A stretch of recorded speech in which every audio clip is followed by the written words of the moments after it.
Hello everyone, स्वागत है आप सबका मेरे चैनल कनेक्ट विद आयुर्वेदा में। मेरा नाम है आकाश सचदेवा और आज हम बात करने वाले हैं कॉच के पाक के बारे में।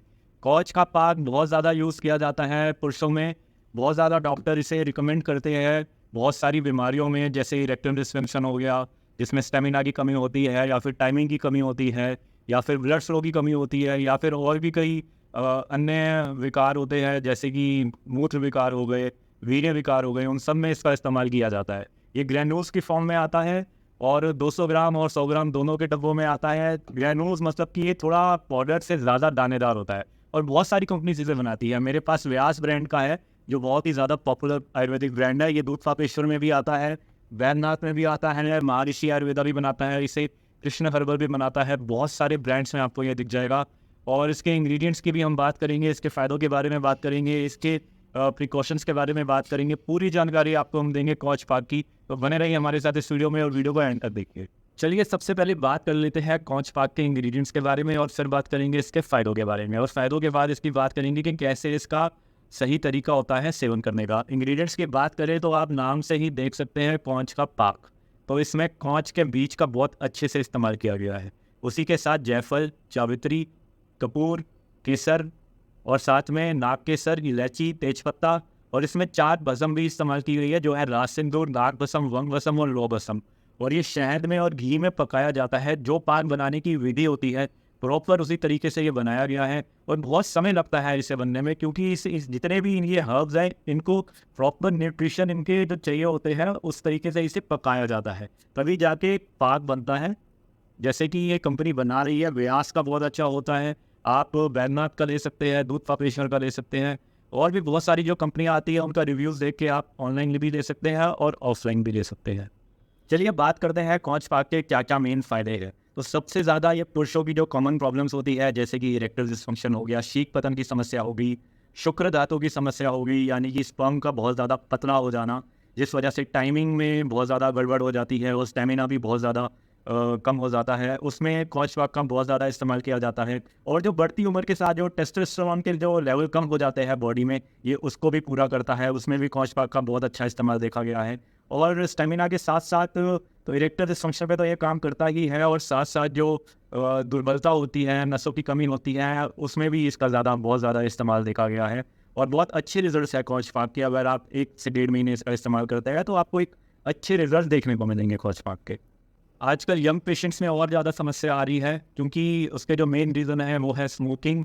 बहुत ज़्यादा अल्कोहल का कंजप्शन बढ़ चुका है और एक्सेसिव मास्टरबेशन, ये भी बहुत बड़ा रीज़न है कि नसों की दुर्बलता बहुत ज़्यादा बढ़ती जा रही है यंग पेशेंट में। उस केसेस में भी कॉच पाक का इस्तेमाल किया जाता है और डॉक्टर काफ़ी ज़्यादा यंग पेशेंट्स को भी लिखते हैं। और बढ़ती उम्र के साथ जो शारीरिक कमज़ोरी हो जाती है उसमें भी कॉच पाक का इस्तेमाल किया जाता है। और ये बॉडी की वीकनेस के लिए तो काम किया जाता है और ये मेंटल वीकनेस के लिए भी ये काम किया जाता है, यानी कि बुद्धिवर्धक भी इसे कहा जाता है और बलवर्धक भी इसे कहा जाता है। आयुर्वेदा में दोनों तरीके से ही कॉच पाक का इस्तेमाल किया जाता है। चलिए अब जानते हैं इसका सेवन कैसे करना है। ये ग्रैन्यूल्स फॉर्म में आता है, यानी कि ये थोड़ा सा दानेदार रहेगा। तो आपको 5 ग्राम लेना है चम्मच में और इसको डायरेक्टली खा लेना है।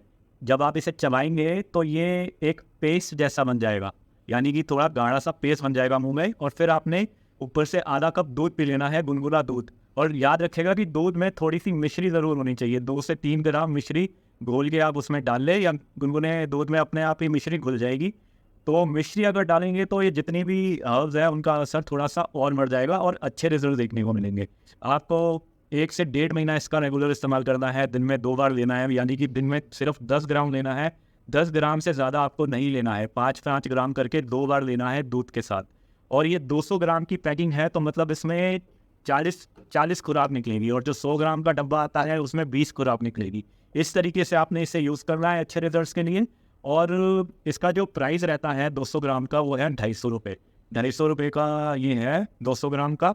और जो 100 ग्राम का आता है जिसमें 20 खुराक आती है वो 130 से 140 रुपये का आपको मार्केट में मिल जाएगा, वैद्यनाथ या व्यास कंपनी का। चलिए अब जानते हैं कि अगर आप इसका सेवन कर रहे हैं तो क्या क्या सावधानियां आपको रखनी है। सबसे पहले तो आपको सावधानी रखनी है कि आपका जो पेट है, आपकी जो पाचन क्रिया है वो बिल्कुल सही होनी चाहिए, आपकी डाइट अच्छी होनी चाहिए, और आपकी जो डाइट में ड्राई फ्रूट्स होने चाहिए, सैलेड होना चाहिए, और ये फ्राइड और मैदा कम होना चाहिए, और अल्कोहल से आपको दूर रहना है, स्मोकिंग से आपको दूर रहना है। और अगर आपकी पाचन क्रिया जो है वो सही नहीं है, या पाचन क्रिया में बार बार आपको कब्ज़ बनने लग जाता है, या बहुत जल्दी आपको डायरिया हो जाता है, लूज़ मोशन होने लग जाते हैं, तो पहले आप अपने उस पे डाइजेशन पे अपने काम करें।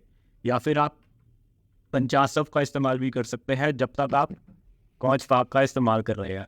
पंचाशव आपको यूज़ करना है, बैद्यनाथ का पंचाशव, पंचारिश नहीं यूज़ करना है, क्योंकि पंचारिश में बायोएक्टिव न्यूट्रिएंट्स नहीं है और बहुत ज़्यादा मीठा इस्तेमाल किया गया है उसमें।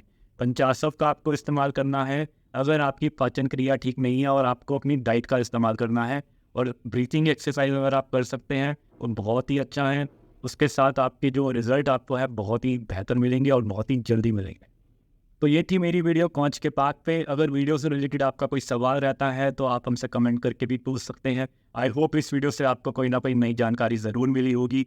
और अगर आपको वीडियो पसंद आई है तो आप प्लीज़ वीडियो को लाइक करिए, वीडियो को शेयर कीजिए और हमारे चैनल को सब्सक्राइब कीजिए, क्योंकि हम रोज़ ही आयुर्वेदा और आयुर्वेदा के मेडिसिन, आयुर्वेदा से रिलेटेड, आयुर्वेदा के रिसर्च के ऊपर नई नई वीडियोज़ आप तक पहुँचाते रहते हैं।